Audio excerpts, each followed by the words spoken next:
අයබෝවන් දරුවනේ සුබ සන්ධ්‍යාවක්. අද අපිට කතා කරන්න තියෙන්නේ කන සම්බන්ධයෙන්. අපි කලින් සතිය වෙනකොට ඇස සම්බන්ධ කාරණා කතා කරලා ඉවර කරා. අද අපි එතකොට මිනිස් කන සම්බන්ධයෙන් තමයි කතා කරන්නේ. දැන් මේ කන කියන එක බාහිරින් පේන ස්වභාවයට වඩා ටිකක් සංකීර්ණ විදිහේ ව්‍යුහයක් තමයි අභ්‍යන්තර කොටස් බැලුවාම අපිට පේන්නේ. බාහිරින් නම් නිකන් කම්පෙත්තක් විතරනේ දකින්න තියෙන්නේ. හැබැයි මේ අභ්‍යන්තර ව්‍යුහය බලන්න නම් බාහිරින් බලලා හරියන්නේ නැහැ. කන පළලා බලන්න ඕනේ. කන පැලුවොත් තමයි කනේ අභ්‍යන්තර කොටස් අඳුර ගන්න පුළුවන්. කන දික් අතර පැලුවොත් කනක් ඇතුලේ තියෙන මූලික කොටස් අපිට අඳුර ගන්න පුළුවන්. ඔයගොල්ලෝ දන්නවා කන කියන එක අපිට වැදගත් වෙන්නේ මොකටද? කන අපිට වැදගත් වෙන්නේ ඇසීම සඳහා. නැත්නම් ශ්‍රවණ සංවේදනය සඳහා. ශ්‍රවණය සඳහා. දැන් මේ අපිට තියෙනවානේ කන් දෙකක්. මොකටද මේ කන් දෙකක් තියෙන්නේ? එකක් තිබුණා නම් ඇතිනේ. කන් දෙකක් තිබීමෙන් අපිට මොකද්ද තියෙන ප්‍රයෝජනේ? කන් දෙකක් තිබීම නිසා තනි කනක් විතරක් තිබ්බනම් හරි ඔළුව උඩින් වගේ නිකන්. එක කනක් වගේ තිබ්බනම් දැන් කන් දෙකක් තියෙන එකේ මොකද්ද ප්‍රයෝජනේ? ලස්සනටද තියෙන්නේ එහෙම කන් දෙකක්? අනේ කරාබු දෙකක් දාන්න ඕන හින්දා. ඒ හින්දාද? කාට හරි හිතෙන්නේ නැද්ද ඇයි කන් දෙකක් තියෙන්නේ? ඇයි කියලා. දැන් කටවල් නම් එකනේ තියෙන්නේ. දැන් සමහරවිට හිතෙන්නේ කටවල් නම් දෙකක් තිබුණා නම් හොඳා කියලා. කන්න පුළුවන් වැඩිපුර. එක කටක් තිබිලා ඔච්චර කනවා නම් කන් දෙකක් තිබුණා නම් එහෙම කොහොම හිටියේද? ඔව් කන් දෙකක් තිබීමෙන් අපිට ලැබෙන වාසිය තමයි ඔය කන් දෙකක් තිබීමෙන් තමයි අපි අඳුරගන්නේ යම් ශබ්දයක් එනකොට මොන පැත්තෙන්ද ඒ වගේ මොන වගේ දුරකින්ද මේ ශබ්දය ඇහෙන්නේ කියලා. දැන් එක කනක් විතරක් තිබ්බනම් ශබ්දය ඇහෙන්න පුළුවන්. හැබැයි අපිට හොයාගන්න බෑ මොන පැත්තෙන්ද මේ හඬ එන්නේ කියලා. ඒ වගේම කොච්චර විතර දුරකින්ද මේ අවබෝධය අපිට එන්නේ කන් දෙකක් තිබීම නිසා. ඒ කන් දෙකක් තියෙන නිසා අපිට පොළේට සංවේදනයක් එනවා මේ පැත්තෙන් තමයි අපිට මෙහෙන් දැන් ශබ්දයක් එනවා කියලා. මෙහෙන් තමයි වැඩිපුර ශබ්ද එන්නේ. ඒ වගේ මෙච්චර විතර දුරකින් වෙන්න ඇති කියලා අවබෝධයක් අපිට ගන්න පහසු වෙන්නේ කන් දෙකක් තිබීම නිසා. හරි. මේ බාහිරින් තියෙන කොටස කනේ කන් පෙත්ත කියලානේ අපි කියන්නේ. කන් පෙත්තෙන් මොකද කරන්නේ? කන් පෙත්ත මොකටද උදව් කරන්නේ? කන් පෙත්ත තමයි මේ ශබ්දය කන තුලට යොමු කරන්න උදව් කරන්නේ. ශබ්දය කනට යොමු කරන්න මේ කන් පෙත්ත උදව්වක් වෙනවා. ඊට පස්සේ එතන ඉඳන් කනේ තියෙන මේ කොටස් ටික බලමු අපි ඉස්සල්ලා කනක් දෙකට මැද්දෙන් පැලුවොත්. කන පැලුවොත් පේන්නේ කොහොමද? ගොඩක් අය කන බලන්න කතා කරනවානේ. ඒ පැලුවාම කන මොන වගේද කියලා ඉස්සල්ලා අපි අඳුරගෙන ඉමු. අපි ඒකට කියනවා කනක අභ්‍යන්තර ව්‍යුහය කියලා. කනක අභ්‍යන්තර ව්‍යුහය කියලා කියන්නේ ඒ කනක් දෙකට මැද්දෙන් පැලුවාම පේන ස්වභාවය. ඒ වගේම කනේ තියෙන කොටස්. දැන් මේකෙදි එකක් තමයි මේ කනක කොටස් ටික රූප සටහනක් කියන්නේ අභ්‍යන්තර ව්‍යුහයක රූප සටහනක් දුන්නොත් ඒ රූපය නම් කරගන්න පුළුවන් වෙන්න ඕන. ඒක පළවෙනි කාරණය. අපි කනක් ඒ අභ්‍යන්තර ව්‍යුහය ඇඳලම නම් කරන්නේ කොහොමද කියලා බලමු.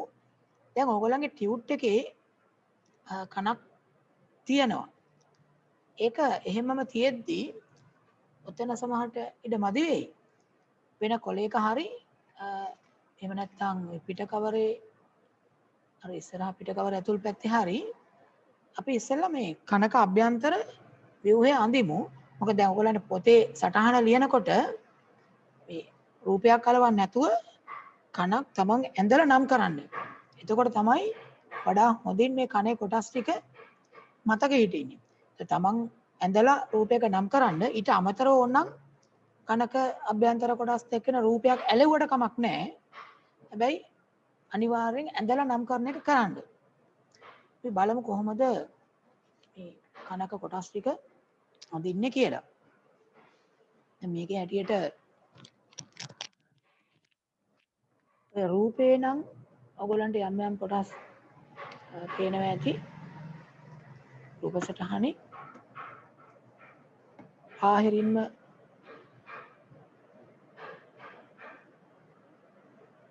තියෙන්නේ කම් පෙත්ත කියන එක. එතන ඉඳලා ඇතුළට තියෙන ව්‍යුහයන් ටික ඉස්සෙල්ලාම මතක තියාගන්න කන ඊටාම කුඩා හැබැයි ටිකක් සංකීර්ණ ව්‍යුහයක්. මේක අපේ හිස් කබලේ අර අස්ථි අතරනේ තියෙන්නේ. ඒ කන ආවරණය වෙලා තියෙන අස්ථියට කියනවා ඒ කනේ බාහිරින් පිටලා තියෙන අස්ථි කොටස ශංඛක අස්ථිය කියලා කියන්නේ. ශංඛක අස්ථිය. ශංඛක අස්ථියෙන් තමයි කන ආවරණය වෙලා සීමා වෙලා තියෙන්නේ හිස් කබලේ තියෙන ශංඛක අස්ථිය කියන කොටසින්.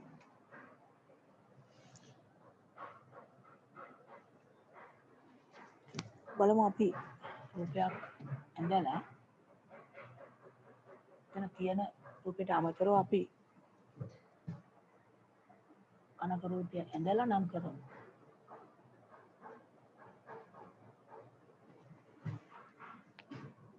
ඉස්සෙල්ලාම අපි මේ විදිහට ගත්තොත් කම් පෙත්ත තියෙනවා බාහිරින්. ඊට පස්සේ තියෙනවා මේ බාහිර ශ්‍රවණ නාලය කියන කොටස. දැන් මීට පිටතින් මෙන්න මෙහෙන් මේ තියෙන අර ශංඛක අස්ථියේ කොටස්. මේවා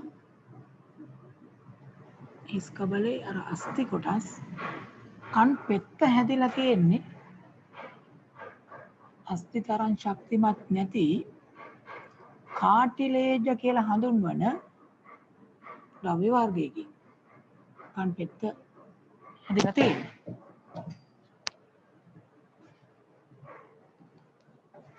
ඔයගොල්ලෝ දැන් මේක අර පොතේ මේ ටියුට් එකේ තියෙන රූපේ නෙමෙයි වෙනම කොලයක හරි ටියුට් එකේ පිට කවර ඇතුළු පැත්තේ හරි අඳිමු.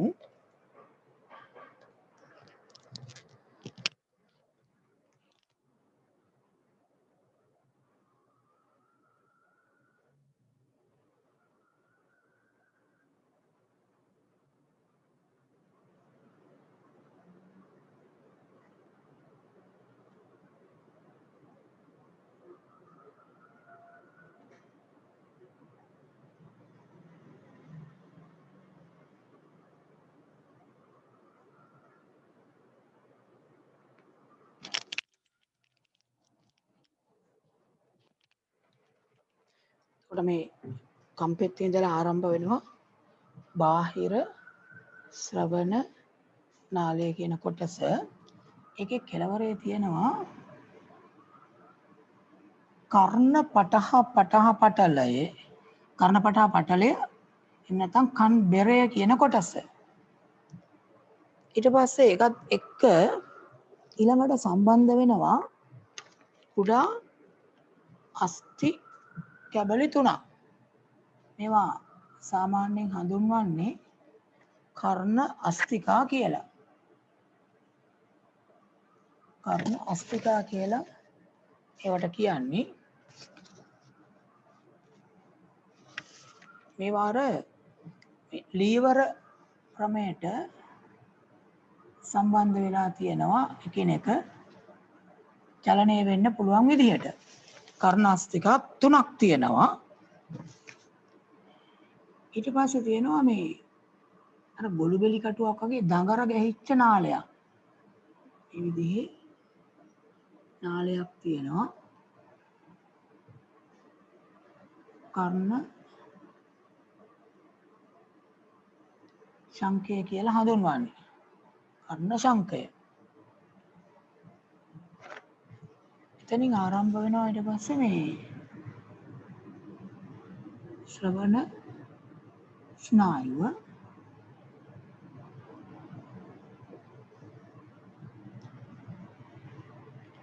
ඊට අමතරව මේකේ තියෙනවා මේ අර ඇසීමත් එක්ක සම්බන්ධයක් නැති අර්ධ වක්‍රාකාර නාල 3ක්.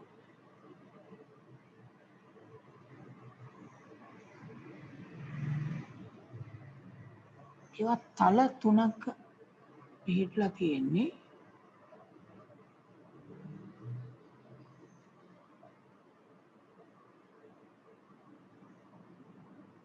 අර්ධ වක්‍රාකාර නාල කියලා ඒවට කියන්නේ.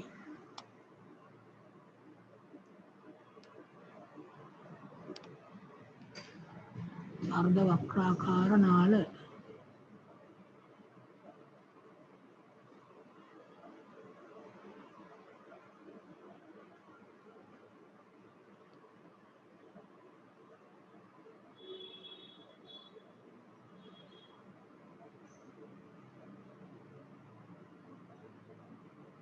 තල 3ක මෙහෙම පිටලා තියෙන්නේ. ඒ අර්ධ වක්‍රාකාර නාල ඒවා හැබැයි මේ ඇසීම එක්ක සම්බන්ධයක් නැහැ. ඒවා එතකොට රස්ති ආවරණ වලින් වට වෙලා තියෙන්නේ. ස්කබලේ අස්තිමේ කොටස් නේ. මෙතනින් තියෙනවා උගුර ප්‍රදේශයට සම්බන්ධ වෙන නාලයක්.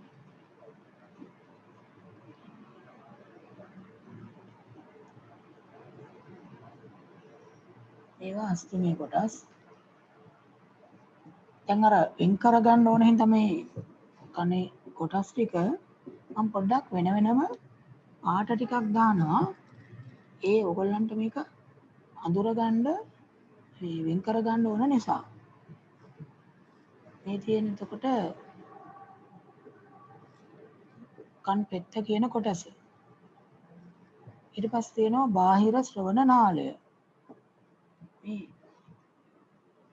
බාහිර ශ්‍රවණ නාලය. ඊළඟට තියෙනවා කර්ණ අස්තිකා 3ක්. පළවෙනි එකට කියනවා මුද්ගරිකාව.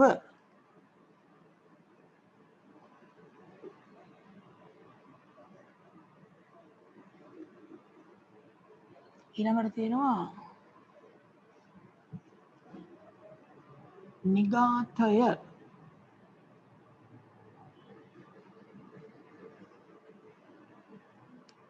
ඊළඟ එක දරණකය. මුද්ගරිකාව, නිගාතය, දරණකය. කර්ණ අස්තිකා 3ක් තියෙනවා. මේවට පොදුවේ කියන්නේ කර්ණ අස්තිකා. මේ කන් පෙත්ත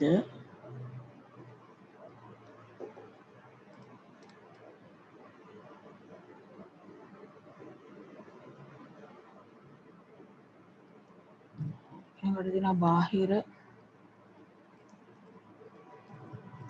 ශ්‍රවණ නාලය. ඒක අනිත් පැත්තෙන් නම් කරමු.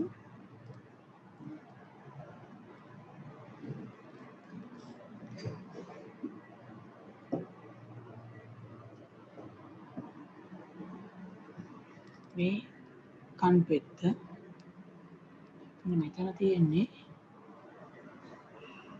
බාහිර ශ්‍රවණ නාලය.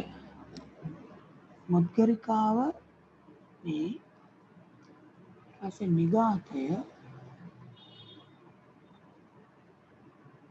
දරණකය එහා පැත්තක විඝාතය දරණකය පාට තුනක් දාන්න අඳුර ගන්න පහසු වෙන්න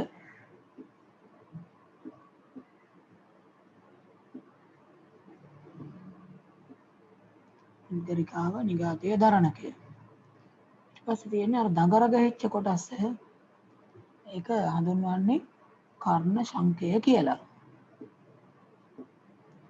කර්ණ ශංකය මේ කොටස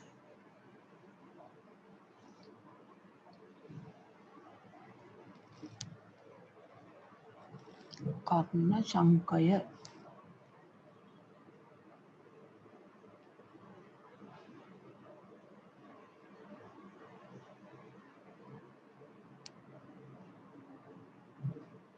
ළඟට මේ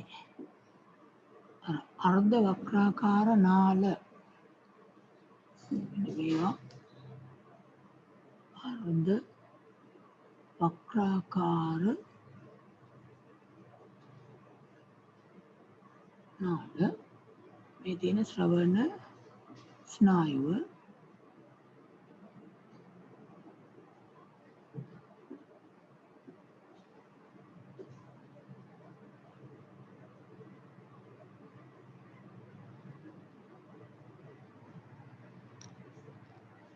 මේ කොටස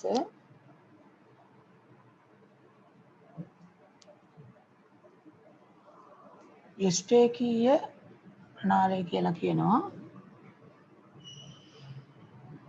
මේ උගුර ප්‍රදේශයට තමයි සම්බන්ධ වෙන්නේ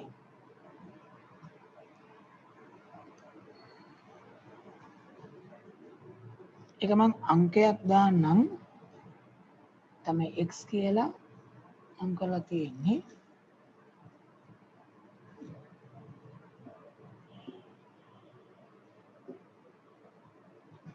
මේ කොටස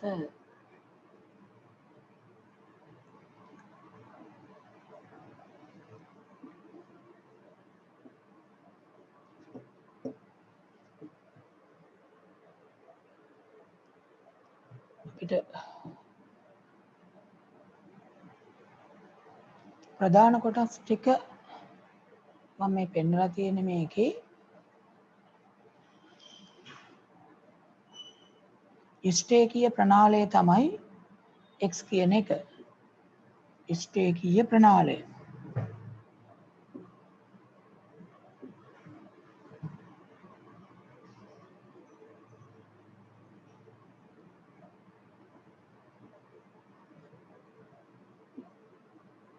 මේ තියෙන ඉෂ්ටේකීය ප්‍රනාලය කියන කොටස x කියලා තියෙන එක උගුරට සම්බන්ධ වෙනවා ඒ සීමාව මේකේ මේ මූලික කොටස් ටික නම් කරලා තියෙන්නේ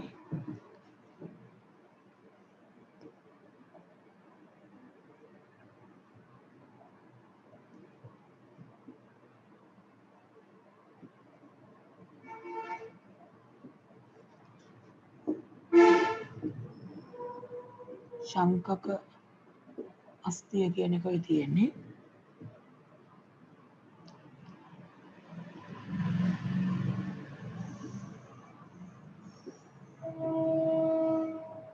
මේකේ මෙන්න මේ සීමාව දක්වා බාහිර කන එතන මේ කන් බෙරය නම් කරලා නැහැ එකක් නම් කරමු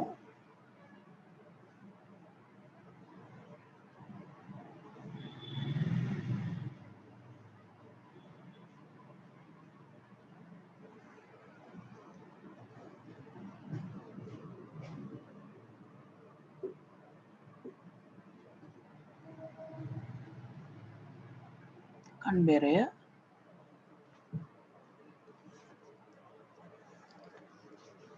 කර්ණ පටහ පටලය කියලත් කියනවා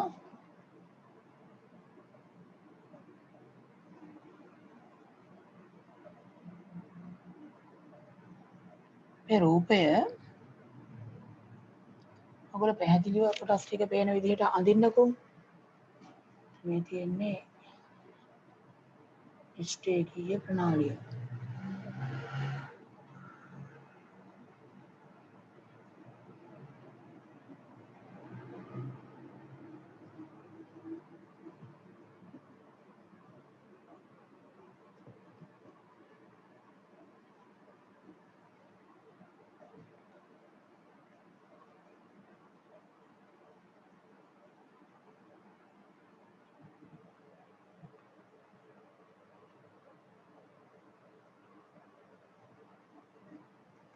අර්ධ වක්‍රාකාර නාල කියන ඒවා ඇසීමත් එක්ක සම්බන්ධයක් නැහැ.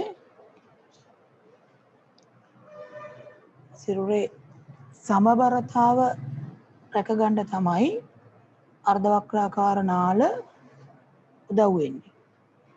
හරි මේ රූපේ මූලික කොටස් ටික ඇඳගෙන නම් කරමුකෝ. ටියුට් එකේ තියෙන රූපේ නෙමෙයි වෙනම රූපයක් අඳින්න ඉඳලා නම් කරමු.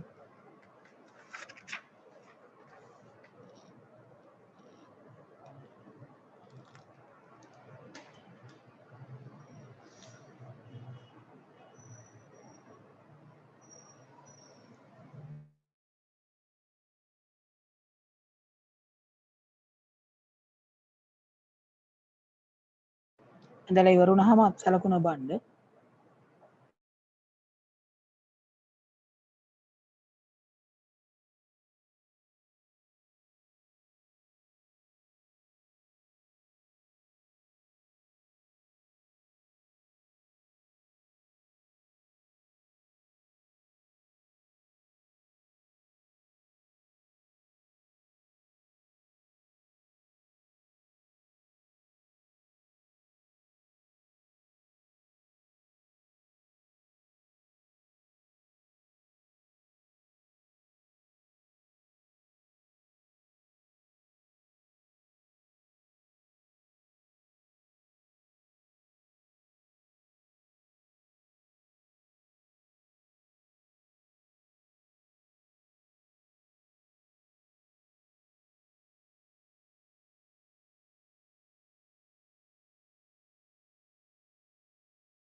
දැන් සෑහෙන ප්‍රමාණයක් මම හිතන්නේ රූපය ඇඳලා නම් කරලා තියෙනවා.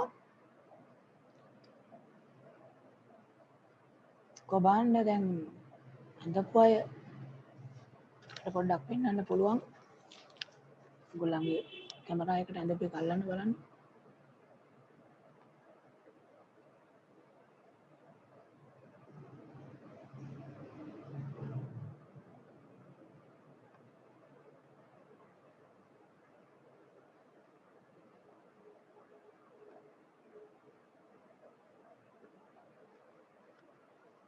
දැන් ගොඩක් අය ඇඳලා කොටස් ටික නම් කරලා තියෙන බව පේනවා. හොඳයි.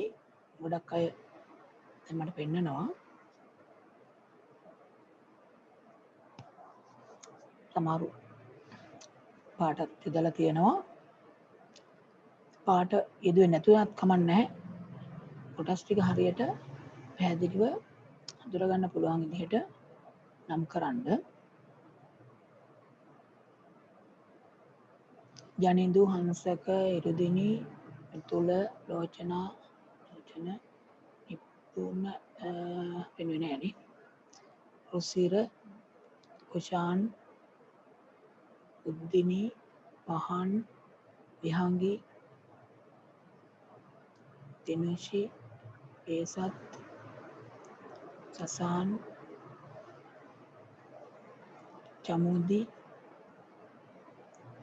ජනුප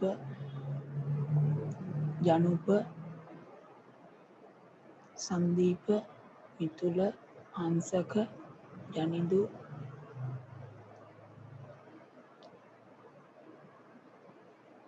සයිරු නවින්දු සහන්‍යා හොඳයි ඇඳලා තියෙනවා. මින්දුත් පෙන්වුවා නේද?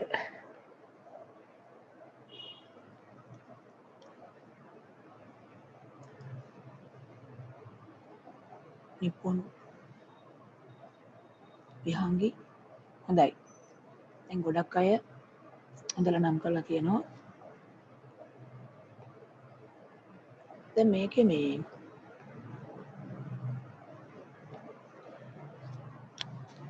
කොටස් ගත්තාම නැවත මිනිස් කන මූලික කොටස් තම ප්‍රදේශ 3කට බෙදන්න පුළුවන්. ඒ ප්‍රදේශ 3 තමයි බාහිර කන, මැද කන, ඇතුල් කන කියලා. බාහිර කන කියන කොටසට අයිති වෙන්නේ මෙතන මේ බාහිර කන් පෙත්තේ ඉඳලා කන් බෙරය දක්වා. ඒ කියන්නේ බාහිර කන් පෙත්ත, බාහිර ශ්‍රවණ නාලය, කර්ණපට හා පටලය. ඔන්න ඔය කොටස් 3 තමයි බාහිර කනට අයිති වෙන්නේ. මැද කනට අයිති වෙන්නේ අර කර්ණ අස්තිකා. මොනවද පිළිවෙලින් ගත්තොත් මුද්ගරිකාව, නිගාතය, දරණකය. ඒ කොටස් ටික ඒ වගේම යුෂ්ඨේකීය නාලය මැද කනට අයිති වෙනවා. ඇතුල් කනට අයිති වෙනවා කර්ණ ශංකය, ශ්‍රවණ ස්නායුව, අර්ධ වක්‍රාකාර නාල. ඔය ටික තමයි ඇතුල් කන. ටියුට් එක බලන්නකො දැන් 12 වෙනි පිටුවේ තියෙනවා. දැන් ඉස්සෙල්ලාම බලන්න ඔකේ මේ අකුරු දාලා තියෙනවානේ දැන් රූපයක. ඒ ටික දැන් මතකෙන් නම් කරන්න පුළුවන්ද බලන්න. ඒ කියන්නේ මොකද්ද? B කියලා මෙතන තියෙන්නේ කර්ණ අස්තිකා. C අර්ධ වක්‍රාකාර නාල. D ශ්‍රවණ ස්නායුව. E කර්ණ ශංකය. G කියලා කියන්නේ ස්ටේකීය ප්‍රනාලය. H බාහිර ශ්‍රවණ නාලය. එහෙනම් A කන් පෙත්ත, B කර්ණ අස්තිකා, C අර්ධ වක්‍රාකාර නාල, D ශ්‍රවණ ස්නායුව, E කර්ණ ශංකය, F කියන එක තමයි ස්ටේකීය ප්‍රනාලය. G කියලා තියෙන්නේ කර්ණපට හා පටලය. F කියන එක තමයි ස්ටේකීය ප්‍රනාලය. අග කෙළවරින් ලකුණු කරලා තියෙන්නේ. ඒක මේ ග්‍රසනිකාව ප්‍රදේශයට උගුර ප්‍රදේශයට සම්බන්ධ වෙන්නේ. දැන් මිනිස් කන ප්‍රධාන කොටස් තුනකට වෙන් කළ හැකි අතර එම කොටස් වලට අයත් උප කොටස් ඇත කියලා තියෙනවා. දැන් එහෙමනම් බලන්න බාහිර කන, මැද කන, ඇතුල් කන අය කොටස් මම දැන් කිව්වා. මතකින් දැන් වෙන් කරලා ඒ වගුවේ ලියන්න පුළුවන්ද කියලා? මොනවද බාහිර කනට අයිති කොටස්? මැද කනට මොනවද අයිති? ඇතුල් කනට අයිති මොනවද? කර්ණපට හා පටලය දක්වා බාහිර කන. ඒකට කර්ණ අස්තිකා ටික සහ ඉෂ්ඨේකීය ප්‍රණාලය තමයි මැද කන. එතනින් එහා ටික ඇතුල් කන. බලන්න වෙන් කරලා ලියන්න.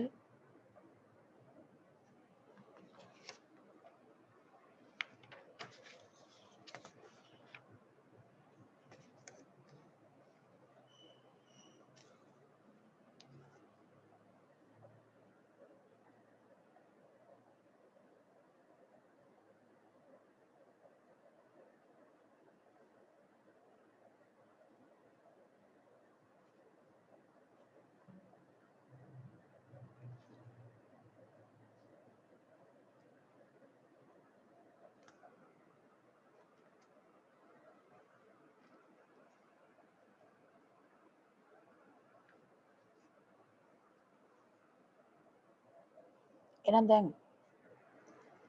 ඔකට කියන්න පුළුවන්ද මොනවද මේ එක එක කොටස් වලට අයිති කියලා? බාහිර කනට මොනවද අයිති? මැද කනට මොනවද? ඇතුල් කනට මොනවද කියලා?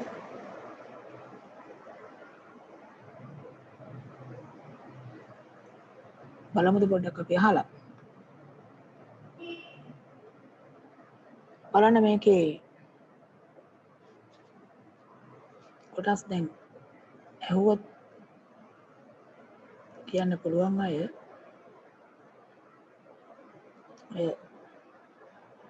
අත්සලකුණ බලන්නකො මේ බාහිර කනට අයිති කොටස් කියන්න පුළුවන් අය. ඔව් නිර්මාල් කියන්න පුළුවන් නම් කියන්න බලන්න මොනවද බාහිර කනට අයිති? කන් පෙත්ත. හරි කන් පෙත්ත අයිති. හොඳයි. බාහිර ශ්‍රවණ නාලය. බාහිර ශ්‍රවණ නාලය. හරි. කන් බෙරය. කන් බෙරය. හොඳයි. හංසක මැද කනට මොනවද අයිති?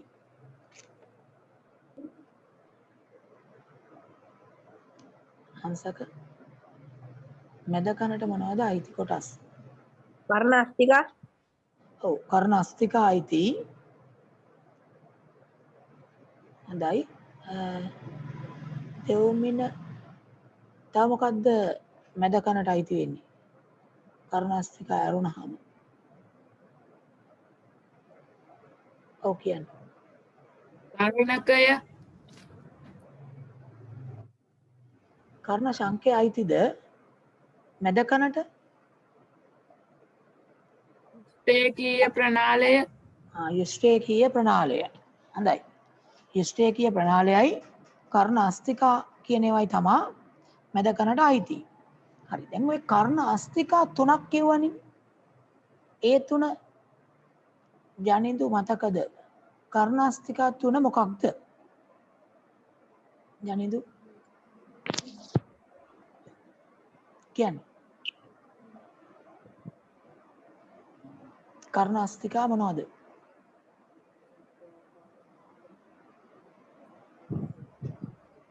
දරණකය, දරණකය, නිග්ඝාතය, නිගාතය, මුද්ගරිකාව, මුද්ගරිකාව.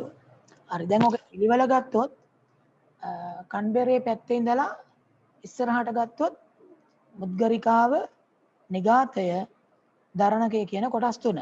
හරි. ඒ කියපු කොටස් තුන තමයි කර්ණ අස්තිකා වෙන්නේ. ඊළඟට ඇතුල් කන. ඇතුල් කනට අයිති කොටස් මයුමි මොනවද? ඇතුල් කනට අයිති කොටස් මොනවද?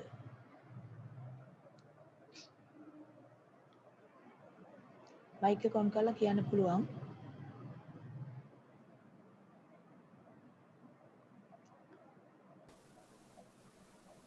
ඇතුල් කරන්නට අයිති කොටස් වෙන කාටද කියන්න පුළුවන්.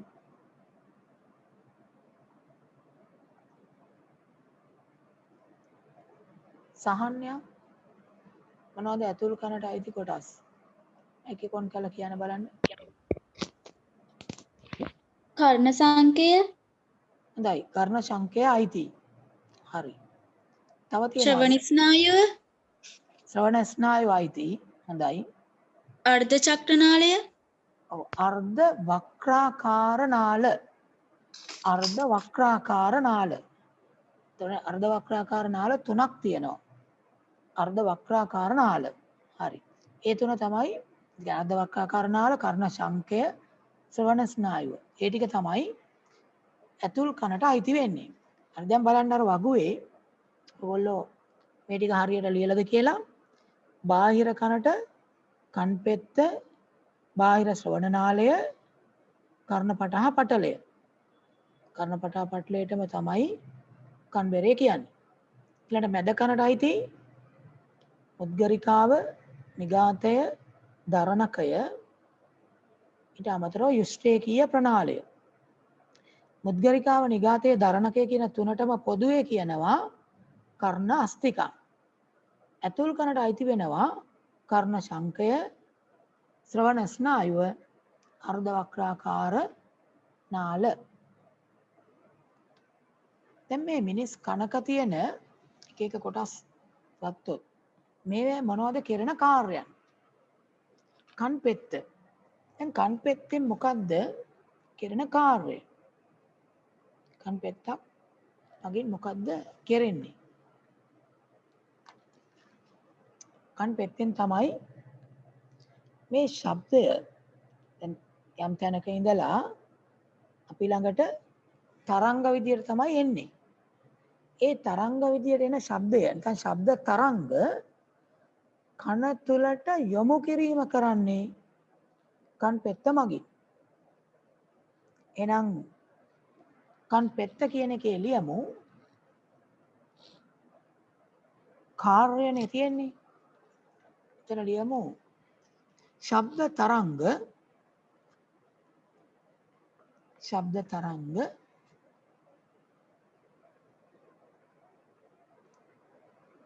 බාහිර ශ්‍රවණ නාලය වෙත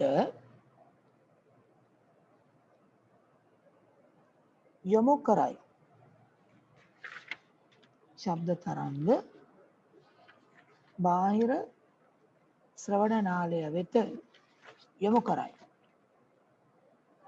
එකම වරහණක් ඇතුලේ ලියලා තියන්න අංකුවා මේක හැදිලා තියෙන්නේ ටිකක් මෘදු ද්‍රව්‍යයකින්. ඒ ද්‍රව්‍යයට කියන්නේ කාටිලේජ කියලා. කාටිලේජමය,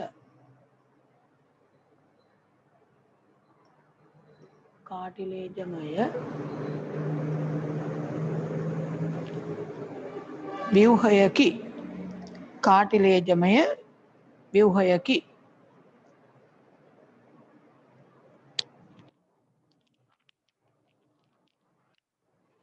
මේ කාටිලේජ කියන එක ටිකක් මෘදු ගතියක් තියෙනවා. ඕගොල්ලෝ සමහරට මේ මාළු කරවල කනකොට හම්බෙලා ඇති සමහර කරවල වර්ග නැත්නම් මාළු වර්ග තියෙනවා කටු හපලා කන්න පුළුවන්. ඒ මෝර කරවල, මෝර මාළු කනකොට ඒ කටු හපලා කන්න පුළුවන්කමක් තියෙනවා. දැන් මෙන්න මේ මෝර මාළුන්ගේ ඒ වගේම අර මඩු කියලා මත්ස්‍ය වර්ගයක් ඉන්නේ. ඒ මඩුවා කියන මත්ස්‍ය වර්ගයේ සැකිල්ල හැදිලා තියෙන්නේ කාටිලේජ කියන ද්‍රව්‍යයෙන්. ඒ නිසා තමයි ඒ වගේ අපිට හපලා කන්න පුළුවන්. ඒතර අපි මේ කන් පෙත්තත් කාටිලේජ කියන ද්‍රව්‍යයෙන් තමයි හැදිලා තියෙන්නේ. ඒවා අස්ථි තරම් ශක්තිමත් නැහැ. ඊට පස්සේ බාහිර ශ්‍රවණ නාලය. දැන් කන් පෙත්තෙන් බාහිර ශ්‍රවණ නාලයට ශබ්ද තරංග යොමු කිරීමක් තමා කරන්නේ. ඒතර මේවා කර්ණපටහ පටලය දක්වා. මොකද්ද කර්ණපටහ පටලය කියන්නේ? කන් බෙරය. කන් බෙරය දක්වා ගෙන යාම තමයි බාහිර ශ්‍රවණ නාලයෙන් කරන්නේ. දැන් බාහිර ශ්‍රවණ නාලය කියන එකේ ලියමු ශබ්ද තරංග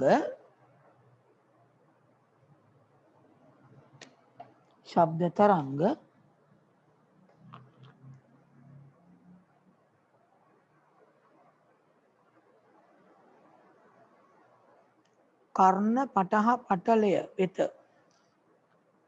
දැන් දක්වා කර්ණපටහ පටලය දක්වා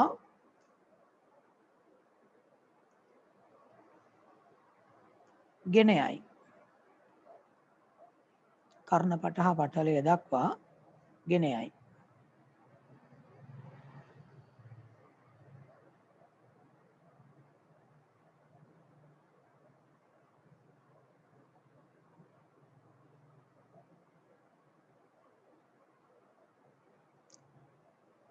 ඊට පස්සේ දැන් ඒ බාහිර ශ්‍රවණ නාලයේ අග කෙළවරේ තියෙන්නේ ඔය කර්ණපටහ පටලයනේ.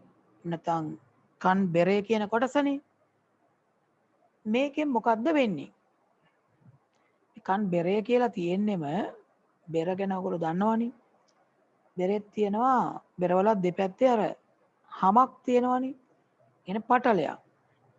මෙතන මේ කර්ණපටහ පටලය නැත්නම් කන් බෙරය කියන කොටසින් වෙන්නේ අර ශබ්ද තරංගය ඇවිල්ලා වැදුනහම මේ කර්ණපටහ පටලය කම්පණය වෙනවා.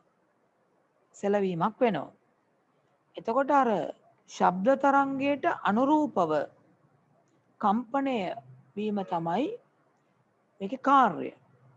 ඒ කම්පණය ඊට පස්සේ මුද්ගරිකාව, නිගාතය, දරණකය කියන කර්ණ අස්තිකා වලින් ඉදිරියට සම්ප්‍රේෂණය කරනවා. ඒක වැඩි දියුණු කරමින්. ඉතින් ආපු ශබ්ද තරංගයට අනුරූපව කර්ණපටහ පටලේ කම්පණය වෙනවා. ඒ කම්පනය ඉස්සරහට ගෙනියනවා කර්ණ අස්තිකා මගින්. කර්ණපටහ පටලය කියන එකේ ලියමු ශබ්ද තරංගයට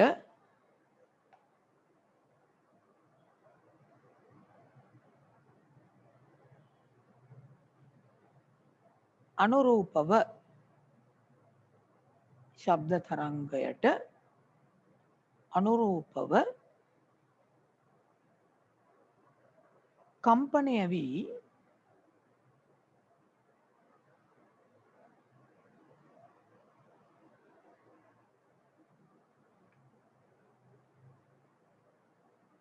එය කර්ණ අස්තිකාවලට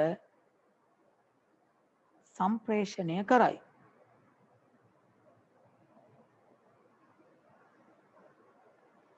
එය කර්ණ අස්තිකාවලට සම්ප්‍රේෂණය කරයි.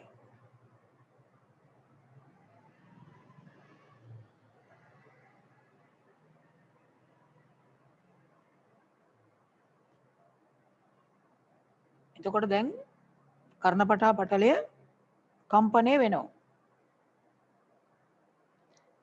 දැන් ඒකත් එක්ක ඊළඟට තියෙන්නේ මුද්ගරිකාව කියන කුඩා අස්ථි කැබැල්ලක්. එයත් කම්පණය වෙනවා ඒ අනුව. එතකොට මේ කම්පණය එතනින් එහාට නිගාතය, දරණකය අර සම්බන්ධ වෙලා තියෙන්නේ ලීවර ක්‍රමයට. එතකොට මේ කම්පණය ඉස්සරහට ගෙන යාමක් වෙනවා. ඒ වගේම මේක වැඩි දියුණු කරනවා. ඒ වැඩි දියුණු කරපු කම්පණය ඊට පස්සේ කර්ණ ශංකයට ලබා දෙනවා. මේ කම්පණය සම්ප්‍රේෂණය කරනවා කර්ණ ශංකයට. දැන් කර්ණ අස්තිකා. ඒතර කර්ණ අස්තිකා කියන මතක තියාගන්න පිළිවෙලින් කන්බෙරේ ඉඳලා ඉස්සරහට තියෙන්නේ මුද්ගරිකාව, නිගාතය, දරණකය. දැන් කාර්ය විදිහට ලියමු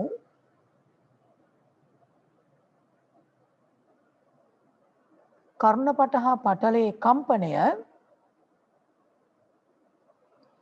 කර්ණපට හා පටලයේ කම්පනය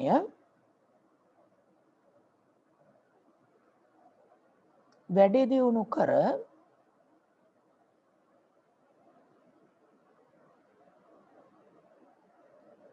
කර්ණ ශංකය වෙතට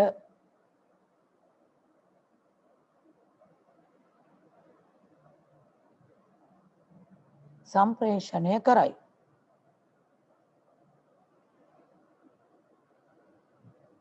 කර්ණ සංඛ්‍ය වෙතට සම්ප්‍රේෂණය කරයි.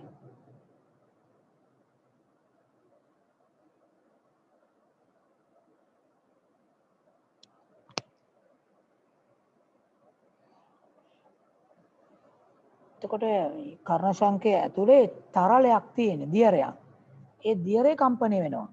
ඊළඟ කර්ණ සංඛ්‍ය බිත්තිවල තියෙනවා ඒ ශ්‍රවණ සංවේදී ස්නායු අග්‍ර. ඒවා උත්තේජනය වෙලා අර කම්පණයට අනුරූපව ස්නායු ආවේග තංගේ පණිවිඩ ඇති කරලා ශ්‍රවණ ස්නායුවෙන් මොළයට මේ පණිවිඩය යවනවා. මොළයේ තියෙන ශ්‍රවණ සංවේදී පෙදෙස මගින් මේක තේරුම් ගන්නවා. ඔය විදිහට තමයි ශබ්දය අපිට ඇහෙන්නේ. හැබැයි ඊට පස්සේ එතන තියෙන්නේ යෂ්ඨේ නාලය කියලා. යෂ්ඨේ නාලය තියෙන්නේ ඇද කණයි ග්‍රසනිකාවයි සම්බන්ධ වෙන නාලයක් විදිහට. විවෘත නාලයක්. දෙපැත්තෙම විවෘතයි. මොකටද මේක තියෙන්නේ? ඕගොල්ලෝ ඔය නුවරඑළිය වගේ ප්‍රදේශයකට ගියාම එහෙම නැත්තම් උස කන්දක් උඩට එහෙම ගියාම දැනිලා ඇති කන් අගුල් වැටෙනවා කියලා එකක්. සමහරට කන් කැක්කුමත් ඇති වෙනවා. ඒ කන් කැක්කුම කන් අගුල් වැටීම සිද්ධ වෙන්නේ අපේ මේ මැද කනේ පීඩනයයි කන්බෙරේට එළියෙන් තියෙන බාහිර වායුගෝල පීඩනයයි අසමාන වුණාම කන්බෙරේ හරියට කම්පණය වෙන්නේ නැතු යනවා. ඒක තමයි අපි කියන්නේ කන් අගුල් වැටිලා කියලා. කම්බරේ හරියට කම්පණය වෙන්න නම් ඒ කම්බරේ දෙපැත්තේ වායු පීඩන සමාන වෙන්න ඕන. ඒ කියන්නේ මැද කනේ පීඩනයයි බාහිර වායුගෝල පීඩනයයි සමාන වෙන්න ඕන. සාමාන්‍ය තත්ත්වයේදී මෙහෙම සමානව තියෙනවා. හැබැයි දැන් හිතන්නකෝ කවුරු හරි කෙනෙක් පොළොව මට්ටමේ ඉඳන් කන්දක් උඩට යනවා. දැන් පොළොවේ ඉඳලා කන්දක් උඩට යනකොට මතකයක් තියනවාද? අටේදී ඉගෙනගෙන තියෙනවා වායුගෝල පීඩනයට මොකක්ද වෙන්නේ? දැන් මෙහෙම කන්දක් උඩට යනකොට පිට මෙතන කෙනෙක් ඉන්නවා. මෙයා මේ කන්ද නැගගෙන මේ කන්ද උඩට යනවා. එතකොට මේ අවට තියෙන වායු පීඩනය මොකද වෙන්නේ? බාහිර වායුගෝල පීඩනය පොළව මට්ටමේ ඉඳලා ඉහළට යද්දී මොකද්ද වෙන්නේ? වායුගෝලීය පීඩනය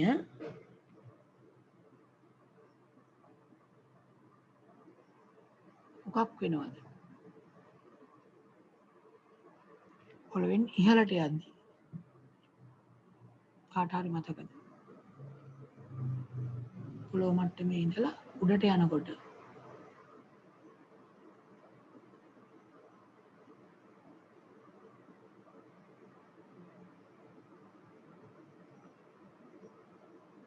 සමහර අයට මතක තියෙනවා, සමහර අයට මතක නැතුව ඇති. අටේදී ඉගෙන ගත්ත කාරණයක්. බාහිර වායුගෝල පීඩනය පොළවෙන් උඩට යන්න යන්න අඩුවීමක් වෙන්නේ. ඒක අඩු වෙනවා. මේක මම කියලාත් තියෙනවා. අපි නිකන් සැලකුවොත් එහෙම මේ පොළොව මට්ටමේ ඉඳලා වායු ස්තර විදිහට එහෙම තියනවා කියලා හිතුවොත්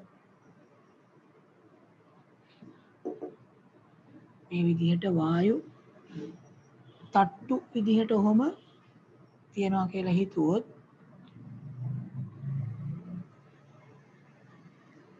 යම් කෙනෙක් මේ පහළ මට්ටමේ ඉඳලා මේ උඩට යද්දී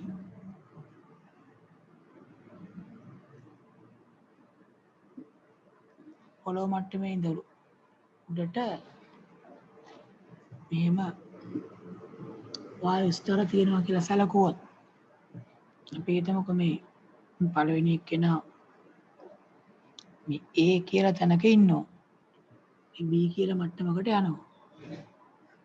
නිකන් ඒ වල ඉද්දී එයාගේ ඔළුවට උඩින් තියෙන වායු ස්තර මෙහෙම අංක කළොත් හිතමු මෙහෙම 10ක් තියෙනවා කියලා. තේරුම් ගන්න ඕන හින්දා ඒතර B වලට යනකොට එයාගේ ඔළුවට උඩින් තියෙන වායු තට්ටු ගාන මොකද වෙන්නේ? ස්තර ගාන අඩු වෙනවා. එහෙනම් මේ වායු තට්ටු 10කින් ඇති වෙන තෙරපීමයි වායු තට්ටු 2කින් ඇති වෙන තෙරපීමයි මේ රූපේ විදිහට B වලට යද්දී ඒ තෙරපීම අඩුවීමක් වෙන්නේ. එහෙනම් පොළොව මට්ටමේ ඉඳන් පොළවෙන් උඩට යනකොට කන්දක් උඩට යනකොට මෝරේලිය වගේ රට මැදට යනකොට වායුගොල පීඩනය අඩුවීමක් වෙනවා. දැන් එතකොට අර කතාවක් බහක් නැතුව කවුරු හරි කෙනෙක් කන්දක් උඩට යනකොට වෙන්නේ මේ තියෙන්නේ කන්බෙරෙන් පිටත. අර ඒවල කියලා හිතමුකෝ. එතන ඉන්නකොට ඔන්න වායු පීඩනය තියෙනවා. ඔය පීඩනයම තමයි කන්ද පාමුලදී මැද කණෙත් තියෙන්නේ. ඒ කියන තන පීඩනයමයි. හැබැයි මෙයා කන්ද උඩට යනකොට මේ කන්බෙරේට පිටත තියෙන පීඩනය අර B කියන පීඩනය දක්වා අඩු වෙනවා. හැබැයි කතාවක් බහක් නැතුව ගියොත් කන්ද පාමුලදී කන්ද නගින්න පටන් ගන්නකොට මැද කනේ තිබිච්ච පීඩනයමයි කන්ද උඩට ගියාමත් තියෙන්නේ. එහෙම වුණොත් දෙපැත්තේ පීඩන අසමාන වෙනවා.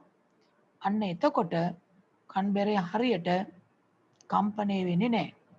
එතකොට මේ යුස්ටේකීය ප්‍රණාලයෙන් කරන්නේ මේ මැද කනේ පීඩනයත් කන්ද උඩට ගියාම අර බාහිර තියෙන අඩු වෙච්ච පීඩනයට සමාන කරනවා මෙතනින් බාහිරට සම්බන්ධ කරන උගුර හරහා. එතකොට ආයෙත් දෙපැත්තෙම පීඩන සමාන වෙනවා. එතකොට සාමාන්‍ය විදිහට අර කන්බෙරේට කම්පණය වෙන්න පුළුවන් වෙනවා. එහෙනම් යෂ්ටේකීය ප්‍රණාලයෙන් නාලයෙන් කරන්නේ මැද කනේ පීඩනය බාහිර වායුගෝල පීඩනයට සමාන කිරීම. ඒක ලියමු. මැද කනෙහි පීඩනය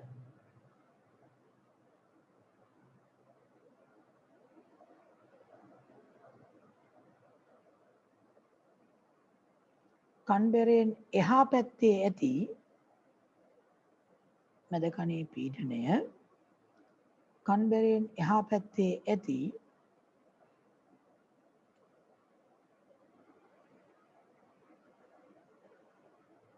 බාහිර වායුගෝලීය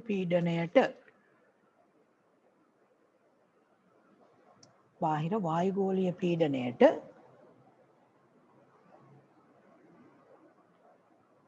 සමානව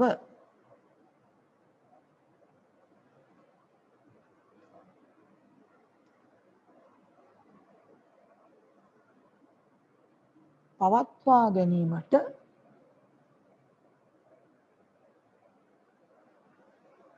උදව් වේ.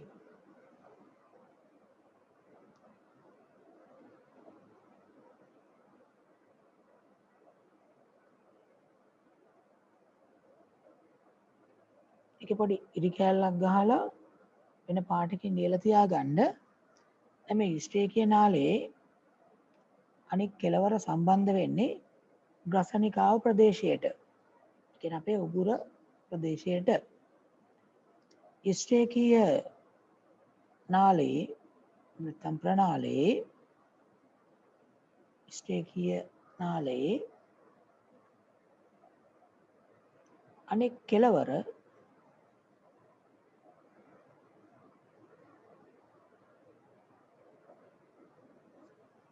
ඉස්ටේකීය නාලයේ අනෙක් කෙළවර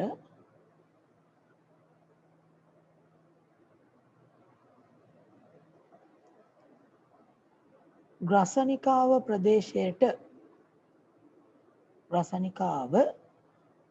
ප්‍රදේශයට වරන් ඇතුලේ උගුර සම්බන්ධ වේ.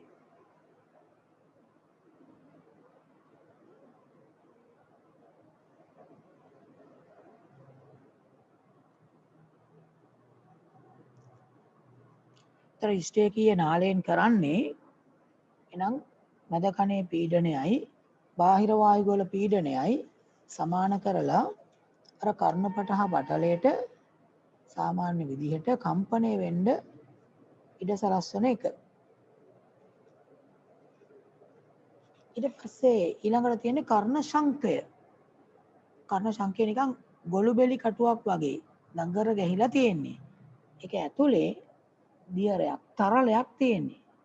ඒ වගේම කර්ණ ශංකයේ බිත්තියේ අර ශ්‍රවණ ස්නායු වල අග්‍ර තියෙනවා. ඒවෙන් අර කම්පන අඳුන ගන්නවා. කර්ණ ශංකය කියන එකේ ලියමු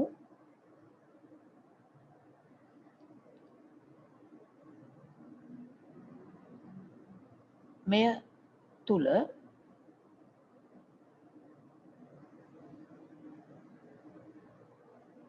ඇති තරලය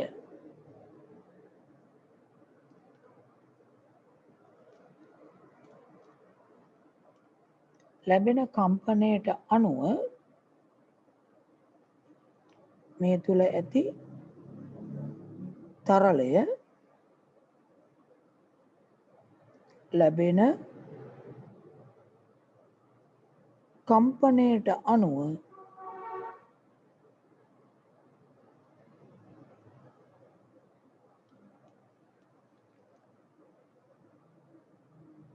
කම්පනය වීමක් සිදුවේ.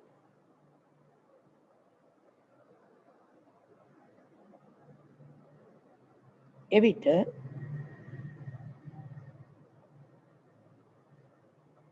එහි බිත්ති වල ඇති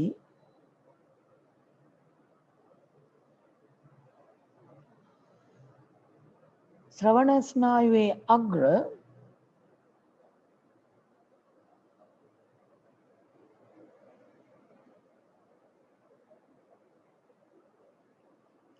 කම්පන හඳුනා ගනී.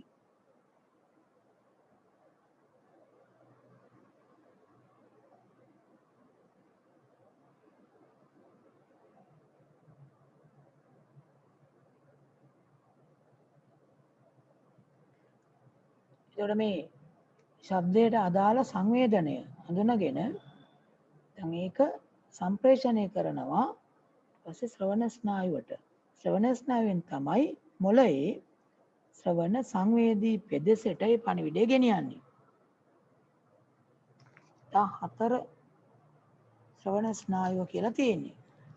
එහෙනම් ශ්‍රවණ ස්නායුව තමයි කර්ණ ශංකයේ ඉඳන් මොළයේ ඔය ඇසීමට අදාළ කොටස ශ්‍රවණ සංවේදී ප්‍රදේශය එතෙන්ට මේ පණිවිඩය තං ස්නායු ආවේග අරගෙන යන්නේ.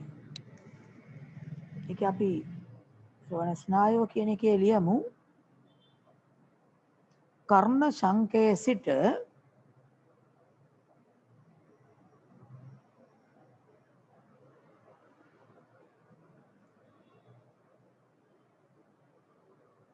මොළයේ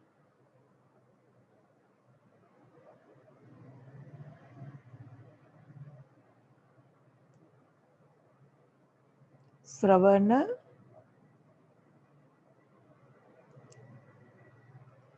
සංවේදී මොලේ ශ්‍රවණ සංවේදී පෙදෙස දක්වා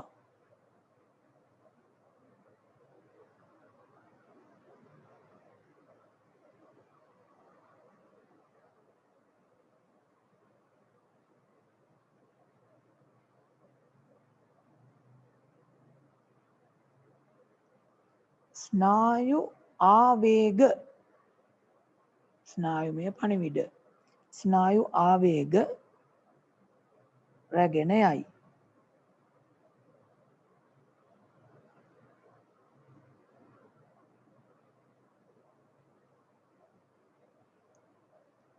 ශ්‍රවණ ස්නායු ආවේග අරගෙන යන එක තමයි කරන්නේ ශ්‍රවණ ස්නායුව මගින්.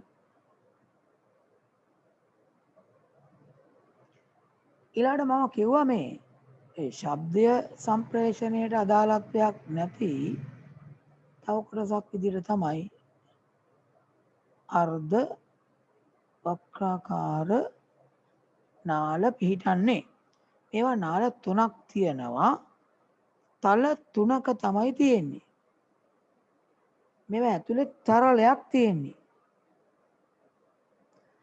අපි යම් පැත්තකට ඇලවුණොත් ඔය අර්ධ වක්‍රාකාර නාල වලින් එකකට වැඩිපුර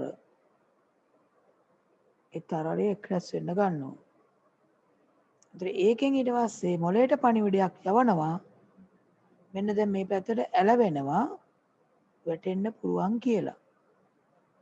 වෙන පැත්තකට ඇලවුනහම අර අර්ධ වක්‍රාකාර නාල තුනෙන් වෙන එකකට ඇතුල් වෙන තරල ප්‍රමාණය වැඩි වෙනවා. ඒකට අර විදිහටම ඒ පැත්තට වැටෙන්න පුළුවන් කියන පණිවිඩය මොළයට යවනවා. එහෙනම් මේක මේ ඇසීමත් එක්ක සම්බන්ධයක් නැහැ. ශරීරයේ සමබරතාව රැකගන්න තමයි අර්ධ වක්‍රාකාර නාල උදව් වෙන්නේ. ඔය නාල වලටම කියනවා තව නමක්. අර්ධ වක්‍රාකාර නාල වලට කියනවා කර්ණාලින්ද උපකරණය කියලා. ඒක නිකන් අහලා තියාගත්තාම ඇති කර්ණාලින්ද උපකරණය කියලා කියනවා. අර්ධ වක්‍රාකාර නාල කියන එකේ ලියමු සිරුරේ සමබරතාව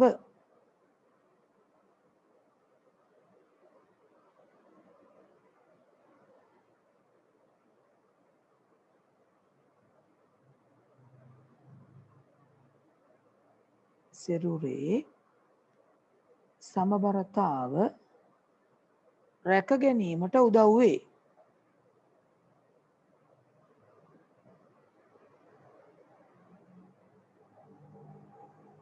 ඒක විශේෂයෙන් මතක තියාගන්න.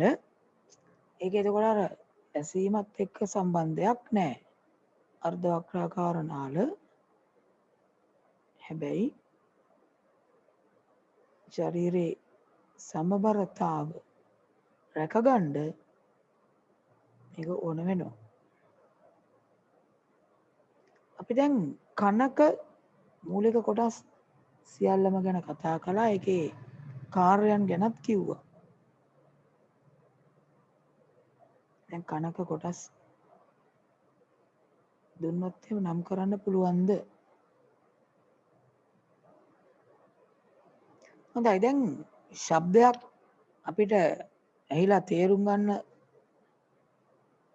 ක්‍රියාවලියේදී මේ ශබ්ද තරංග ගමන් කරන ගමන් මාර්ගය අර ගැලීම් සටහනක් විදිහට ලිව්වොත් එතකොට මේකේ ඒ ශබ්දය සහ ඒකට අදාළ සංවේදනය ශ්‍රවණ සංවේදනය කියන එක සම්ප්‍රේෂණය වෙන විදිහ ගත්තොත් මුලින්ම ශබ්ද තරංගය එන්නේ කොහාටද? කන් පෙත්තට එනවා. ඊට පස්සේ ඒක බාහිර ශ්‍රවණාලයට යනවා. එතනින් ඒක කර්ණපටාපටේ වදිනවා. ඊට පස්සේ උද්ගරිකාව, නිගාතය, දරණකය, කර්ණ ශංකය, ශ්‍රවණ ස්නායුව, මොළය. මේ විදිහට තමයි මේ සංවේදනය ගමන් කිරීම වෙන්නේ. එතන අපි ගැලීම් සටහනක් විදිහට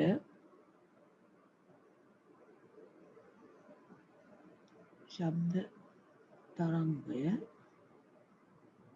මුලින්ම කන් පෙත්ත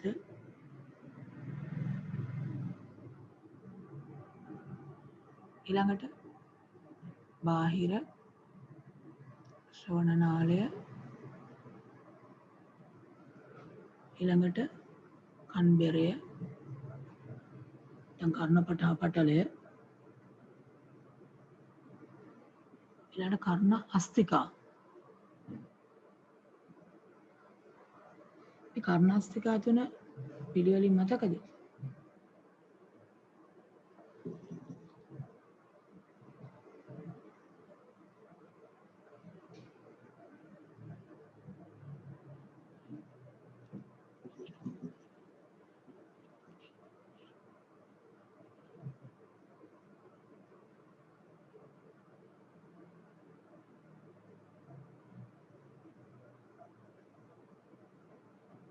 මුද්ගරිකාව නිඝාතය දරණකය ඊට පස්සේ කර්ණ ශංකය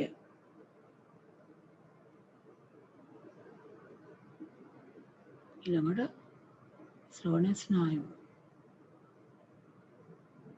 මේ තියෙන්නේ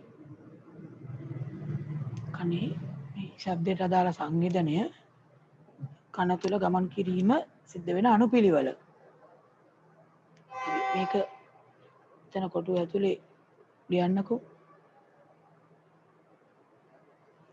එක දිගට ලියන්න ඉඩ මදි නම් හරවලා ගන්න මෙහාට. පෙළ දෙකකට ලියන්න. මේ පිළිවෙල එතකොට මතක තියාගන්න.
හොඳයි. දැන් ඒ ටික ලියලා ඉවරයි නේද? දැන් මේ ශබ්ද තරංගයක් ඇවිල්ලා බාහිර ශ්‍රවණ නාලය දිගේ කන් බෙරය නැත්තම් කර්ණපටහ පටලය. මේකේ වැදුනහම ඒ කන් බෙරේ කම්පණය වෙනවා. එතන මේ ශබ්දයකට අනුව ඔය පටල කම්පණය වෙන බව අපිට ආදර්ශනය කරන්න පුළුවන් සරල ක්‍රියාකාරකමක් තමයි ඊළඟට දක්වලා තියෙන්නේ. මේකට අරන් තියෙනවා ප්ලාස්ටික් පුනීල දෙකක්. ඒ පුනීල දෙකේ එක පුනීලයක බැලුන් පටලයක් හයි කරලා තියෙනවා. කියන්නේ බැලුන් පටලේ දාලා රබර් පටියක් දාලා තියෙනවා. හරියට අර බෙරේක පැත්තක් වගේ. ඊට පස්සේ පුනීල දෙක අතරේ රබර් හෝ ප්ලාස්ටික් තමයි සේලයින් බටයක් වගේ ඒ වගේ බටයකින් සම්බන්ධ කරලා තියෙන්නේ. ඒ බැලුන් පටලය දාපු පුනීලය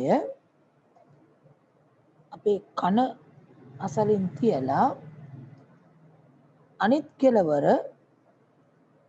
අසල විද්‍යාගාරයේ තියෙනවා සරසුල කියලා උපකරණයක් ලෝහ වලින් හදපු. ඒ සරසුල අරගෙන රබර් ඇබයක් වගේ එකකට ගැහුවාම ඒ සරසුල කම්පණය වෙනවා. අපි කනට ලං කරොත් එහෙම ශබ්දයකුත් ඇහෙනවා. මේ විදිහට මේ සරසුලක් අරගෙන ඒක කම්පණය කරලා ඒ අසල අර පුනීලය තිබ්බහම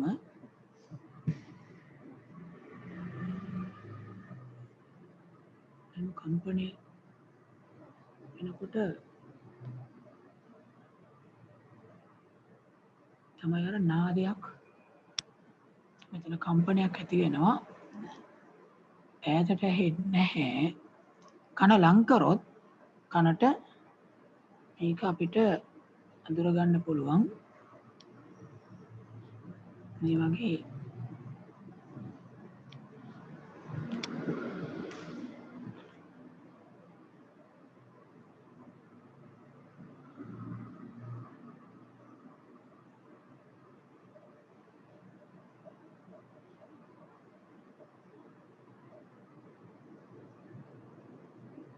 කම්පනය වීමක් වෙනවා.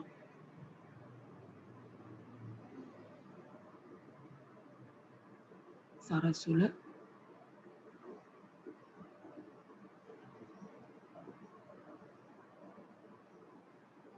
මේ අසල තමයි එතකොට පුනීලය එක පුනීලයක් කොහොම තියලා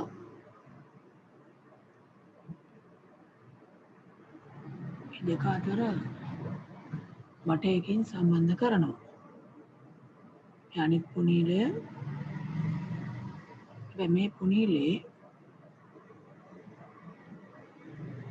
බැලුන් පටලයක් යොදලා තියෙනවා. මේ කෙළවරේ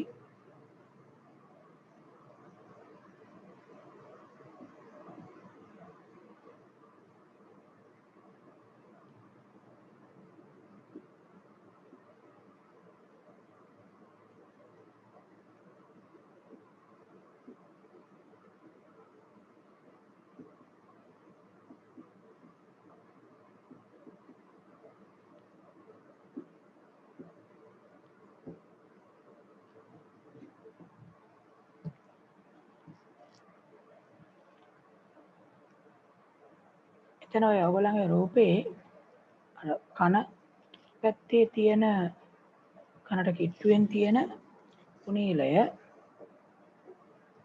එතන මේ බැලුන් පටලය කියන එක නම් කරගන්න.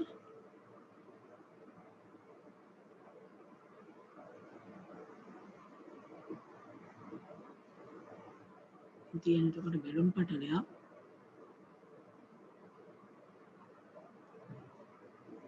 මෙතනින් කන තියලා සවන් දීමක් කරනවා.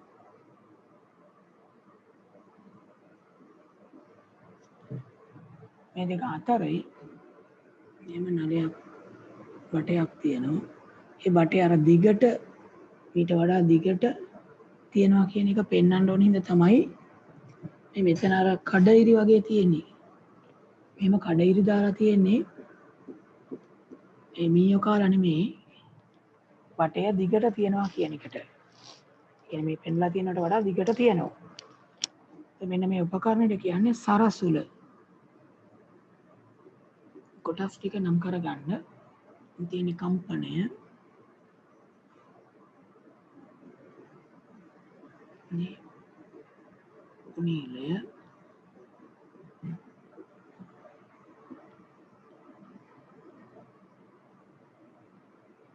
රබර් බටය රබර් හරි ප්ලාස්ටික් හරි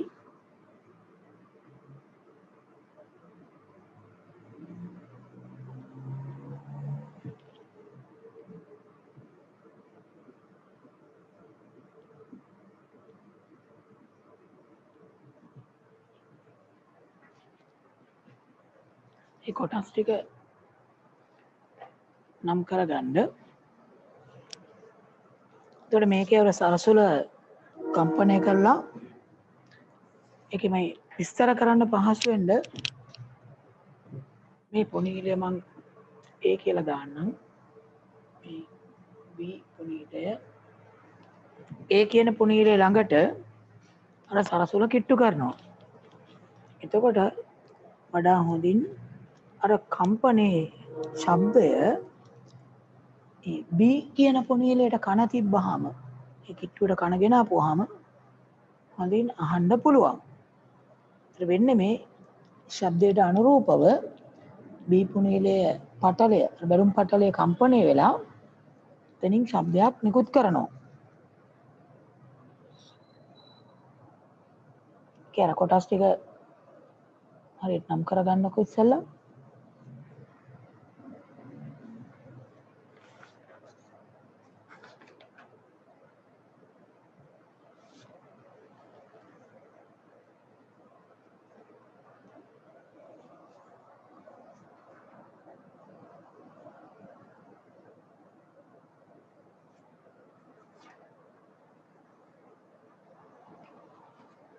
දැන් මෙතන මේ සිදුවීම හරියට අර බාහිර ඉඳලා එන ශබ්ද තරංගයක් හින්දා අපේ කනේ කර්ණපට හා පටලය කම්පණය වීම හා සමානයි. අර B කියන පුනීලේ බැලුම් පටලය කම්පණය වීම.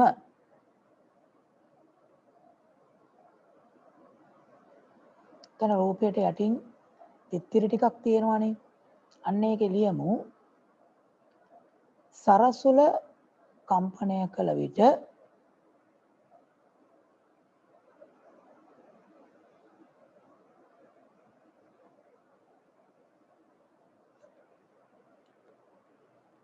සරසුල කම්පනය කළ විට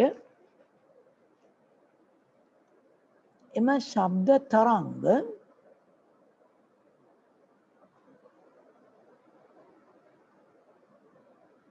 සරසුල කම්පනය කළ විට එම ශබ්ද තරංග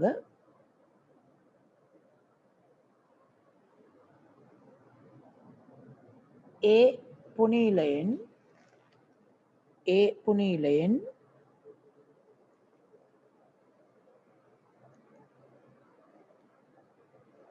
රබර් බටයට යොමු කරයි. ඒ පුනීලයෙන් රබර් බටයට යොමු කරයි.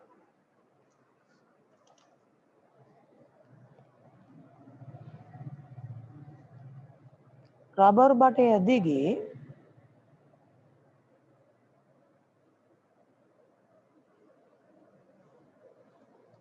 බටය දිගේ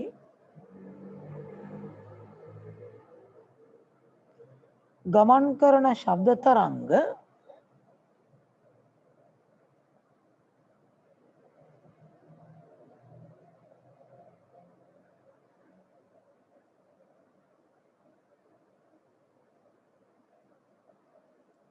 B පුනීලයේ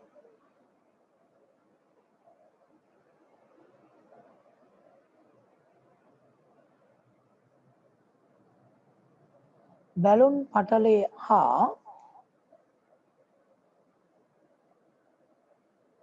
B පුනීලයේ බැලුන් පටලය හා B පුනීලයේ බැලුන් පටලය හා ගැටීම නිසා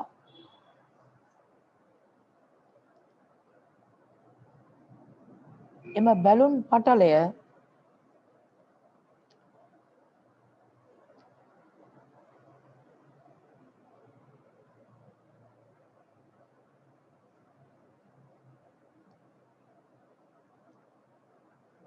කම්පනය වීමෙන්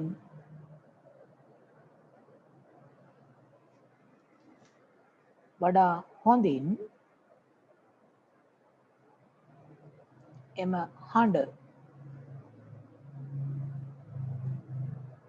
ඇසිය හැකි වේ. වඩා හොඳින් එම හඬ ඇසිය හැකි වේ.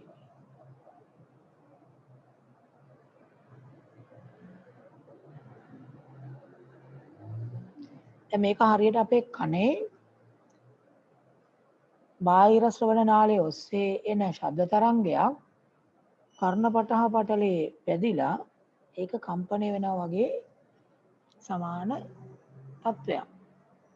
කන මගින් ශ්‍රවණය ලැබෙන අයුරු කියලා තියෙනවනේ.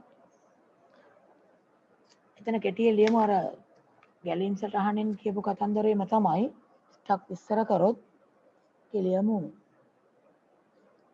බාහිර සිට පැමිණෙන ඒ කන මගින් ශ්‍රවණය ලැබෙන අයුරු කියන එක කියන්නේ බාහිර සිට පැමිණෙන ධ්වනි තරංග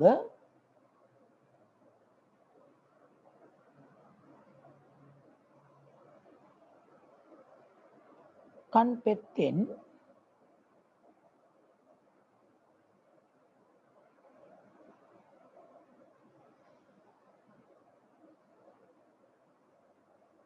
බාහිර ශ්‍රවණ නාලයට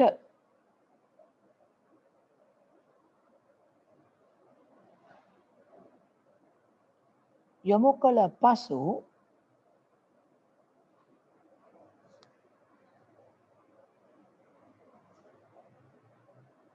බාහිර ශ්‍රවණ නාලයට යොමු කළ පසු ඒවා කර්ණපටහ පටලය දක්වා ගමන් කරයි.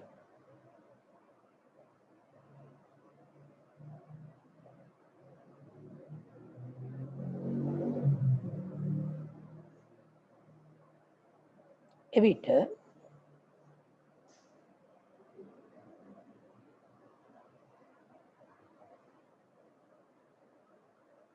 එම තරංගයට අනුරූපව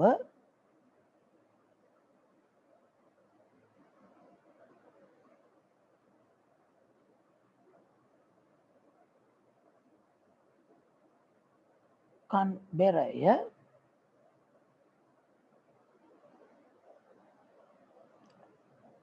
කම්පනය වී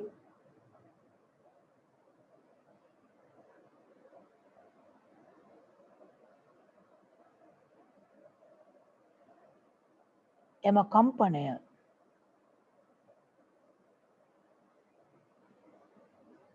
කම්පනය කර්ණ අස්තිකා ශ්‍රවණ අස්තිකා කියලත් කියනවා. කර්ණ අස්තිකා ශ්‍රවණ අස්තිකා මගින් වර්ධනය කර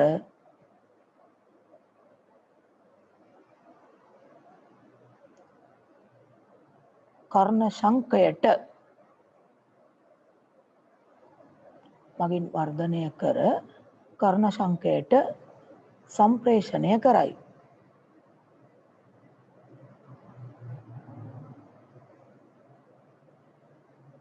එහි ස්නායු අග්‍ර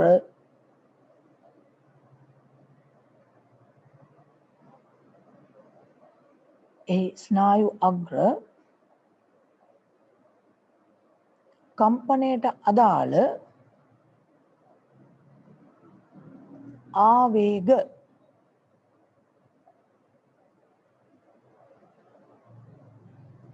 ශ්‍රවණ ස්නායුව ඔස්සේ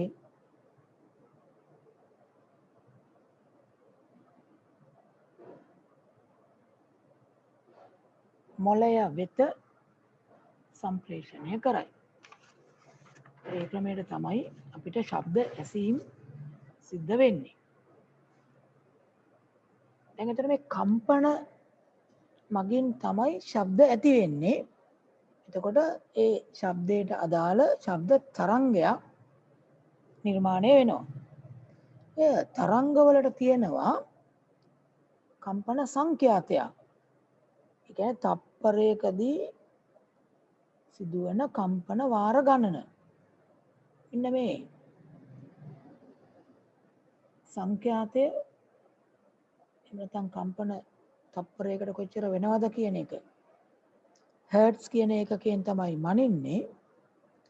එතකොට මේ කම්පන සංඛ්‍යාතය හර්ට්ස් 20ත් හර්ට්ස් 20000ත් කියන සීමාවේ ශබ්ද විතරයි අපිට අහන්න පුළුවන්.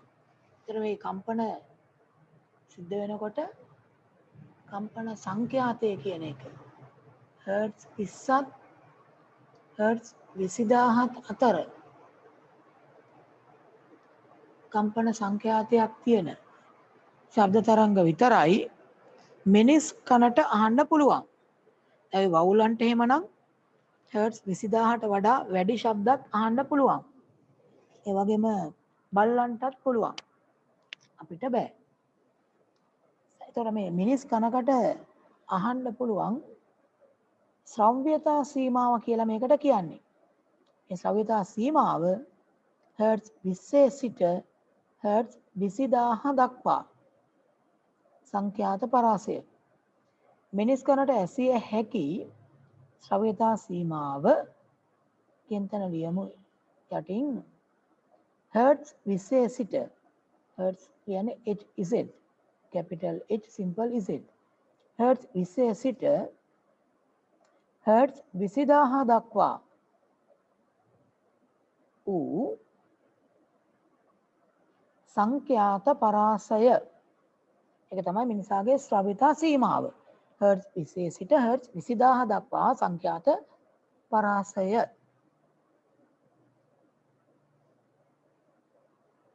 දැන් මේ සීමාවේ තියෙන ශබ්ද විතරයි අපිට අහන්න පුළුවන්.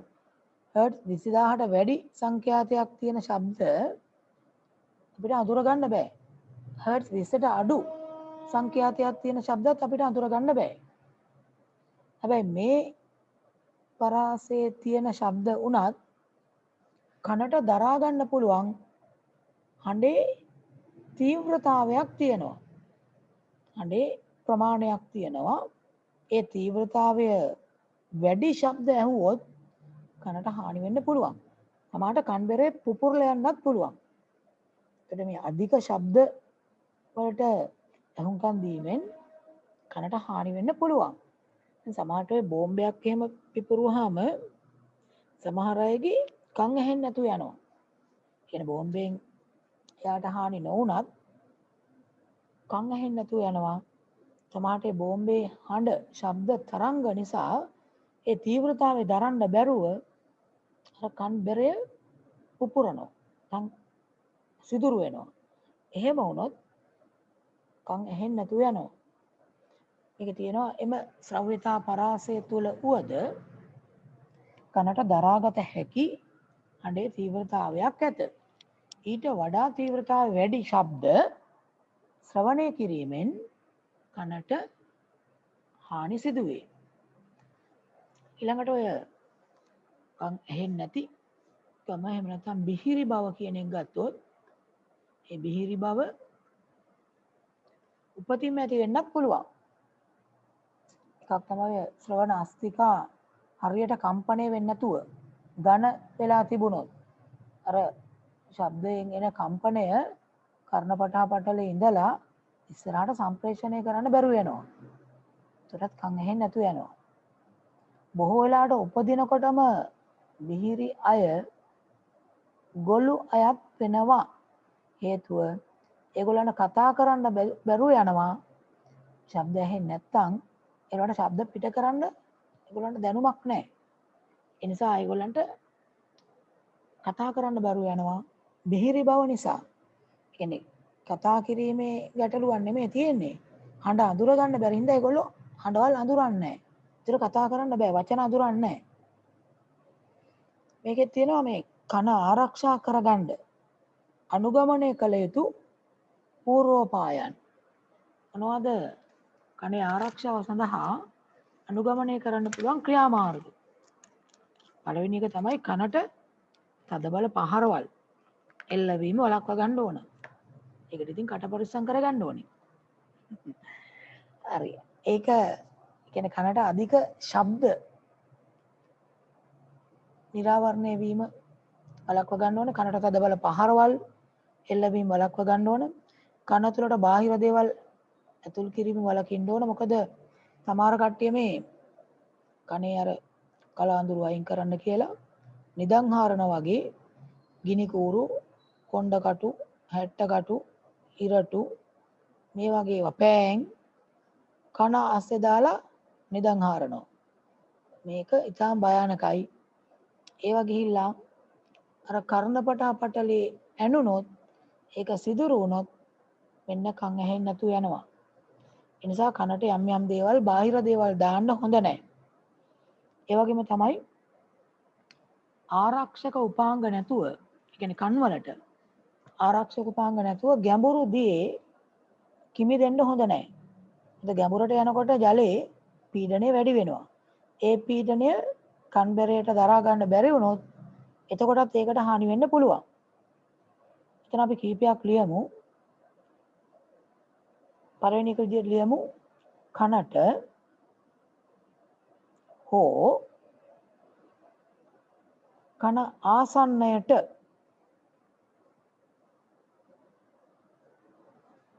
තදබල පහරවල්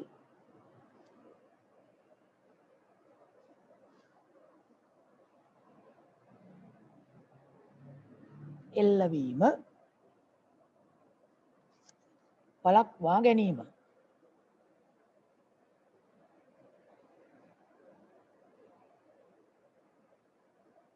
තදබල පහරවල් එල්ලවීම වළක්වා ගැනීම.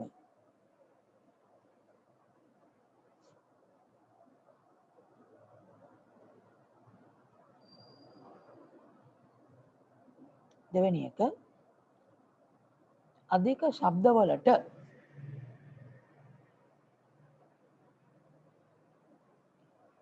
ශබ්දවලට කන නිරාවරණය නොකිරීම.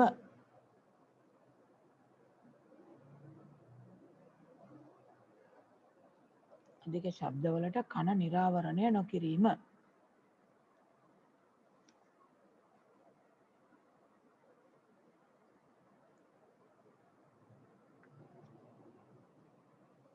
ඊළඟට තව අපිට ගන්න පුළුවන් කන තුලට තුන්වෙනි එක කන තුලට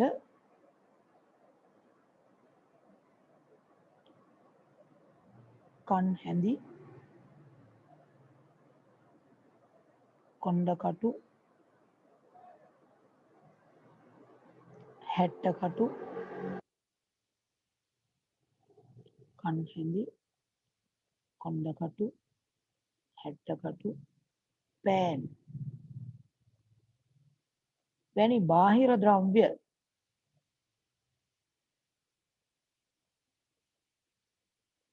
ඇතුල් කිරීමෙන් වැළකීම.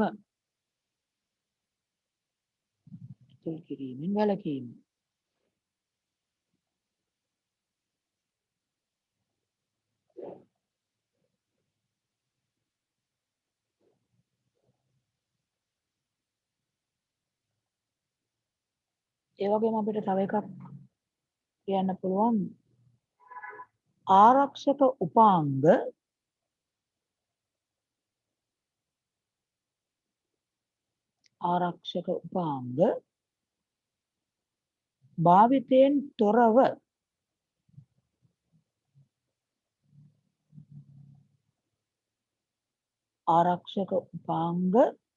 භාවිතයෙන් තොරව ගැඹුරු දේ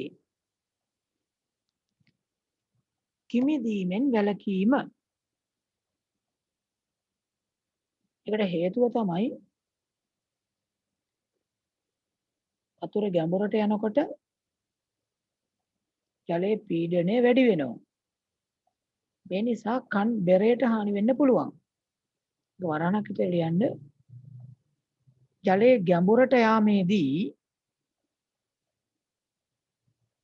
ජලයේ ගැඹුරට යාමේදී පීඩනය වැඩි වේ. එමගින්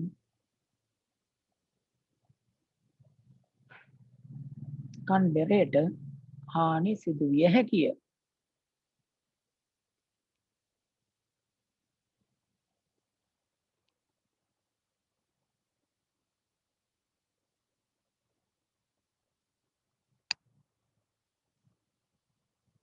ශබ්දයේ පීඩන මට්ටම ඩෙසිබල් කියන එකකින් තමයි මනින්නේ. මේ ඩෙසිබල් සාමාන්‍යයෙන් 90ට විතර වඩා වැඩි වෙනකොට කනට ටිකක් අපහසුතාවයන් දැනෙන්න ගන්නවා. සාමාන්‍යයෙන් ඔය පල්ලෙහා පෙන්නලා තියෙන ඔය සටහනේ පහළ මට්ටමේ ඩෙසිබල් ගාන අඩුයි. ඒ පහළ මට්ටමේ ශබ්ද කනට ප්‍රියයි. කනට අපහසුාවක් නැහැ. නමුත් ඉහළට යනකොට විශේෂයෙන් ඔය 100න් වගේ එහා පැත්තට යනකොට කනට අපහසුතාවයන් ඇති වෙනවා. ඔය සජීවී රොක් සංගීතය එහෙමත් කනට අපහසුතාවයක් ඇති කරනවා. ඩෙසිබල් 100ක් විතර වෙනවා. ඒ නිසා ඒක එච්චර සුදුසු නැහැ. ඒතර වනාන්තරයක ඉන්නකොට සාමාන්‍ය ගෙදරක ඉන්නකොට සාමාන්‍ය කතා බහේදී ඒ ඇහෙන ශබ්ද පීඩන මට්ටම කනට දරා ගන්න පුළුවන්, කනට පහසුයි.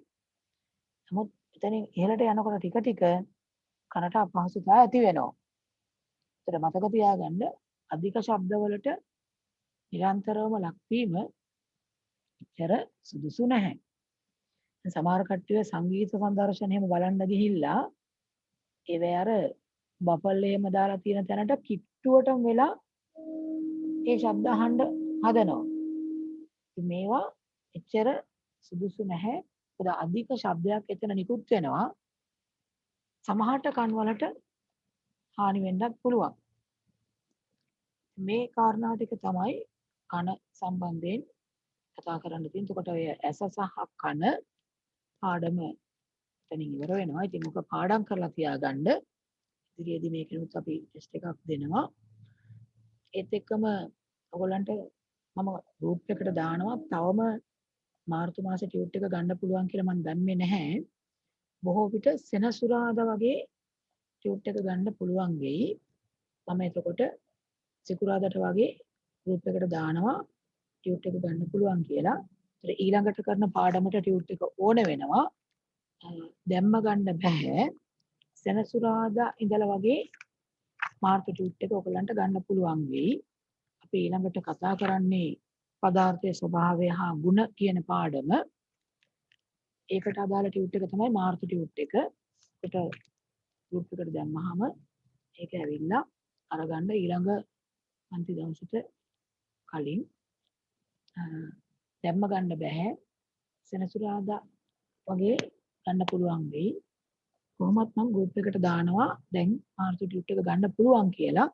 එතකොට ඇවිල්ලා මාර්තු මාසේ ටියුට් එක ගන්න. එහෙමනම් මේ ටික තමයි මේ පාඩම දෙවෙනි පාඩම එතකොට ඉවර වෙනවා. පාඩම් කරලා තියාගන්න. ඒකනොත් අපි ටෙස්ට් එකක් කරමු. අද කරපු ටිකත් නෝට් එක එතකොට පොතේ සටහන ලියලා තියන්න ඊළඟ සතිය වෙනකොට මේ ටික කරලා හැමනම් අදට අපි ඉවර කරමු. හැමෝටම ආයුබෝවන් සුබ රාත්‍රියක්. ආයුබෝවන් සර්. සුබ රාත්‍රියක් සර්. සුබ රාත්‍රියක්. good night.